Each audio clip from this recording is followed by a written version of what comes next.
7 நாள்ல ஒரு rental house வீட்ல இருந்து கிளம்பி வந்த கதைய தான் இந்த வீடியோல சொல்லப் போறேன். கல்யாணம் ஆன புதுசுல சென்னையிலிருந்து அவுட்டர் ஏரியால ஸ்டே பண்ணியிருந்தோம். அங்க ஒரு 6 மந்த்ஸ் தான் இருந்திருப்போம்.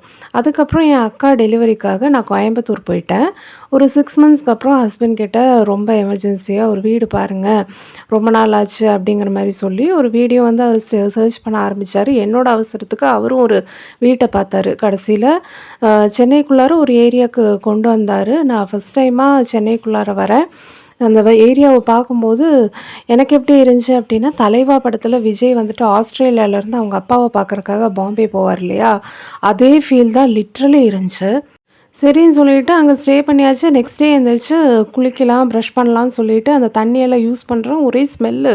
அந்த ஸ்மெல்ல வந்து இன்ஹேல் பண்ணவே முடியாது. அந்த வீட்ல சுத்தமா இருக்கவே முடியாம டெய்லி ஈவினிங் ஆனா வெளிய போயிருவோம். சுத்தமா அந்த காத்து ஸ்மெல் கூட எங்களுக்கு சேரல.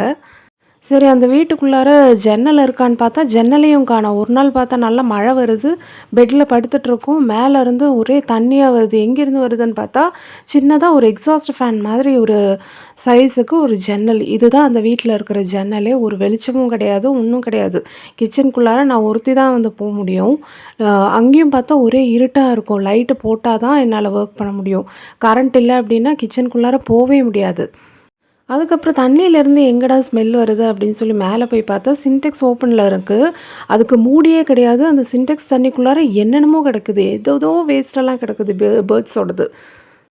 ஹஸ்பண்ட் கிட்ட நான் சொல்லிட்டேன், "என்னால சுத்தமா இந்த வீட்ல இதுக்கு மேல இருக்க முடியாது. எனக்கு இதுவே வந்து ஸ்ட்ரெஸ் பண்ணுது." அப்படின்னு சொல்லிட்டு, நாங்க வந்து ஒரு புரோக்கர் கிட்ட ₹7,000 குடுத்து தான் அந்த வீட்டுக்கு ரென்ட்டுக்கு போனோம். அந்த வீட்டோட ரென்ட் பார்த்தீங்கன்னா 7,500.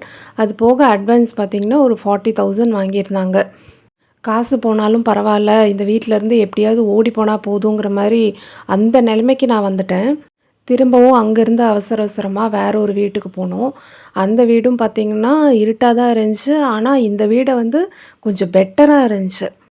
அட்லீஸ்ட் அந்த ஏரியாவாவது கொஞ்சம் ரெசிடென்ஷியல் ஏரியாவா இருந்துச்சு. எனக்கு வந்து என்ன தோணுச்சுன்னா, எப்படியாவது இந்த வீட்ட விட்டு காலி பண்ணா போதும் அப்படிங்கிற மனநிலைமைக்கு வந்துட்டேன்.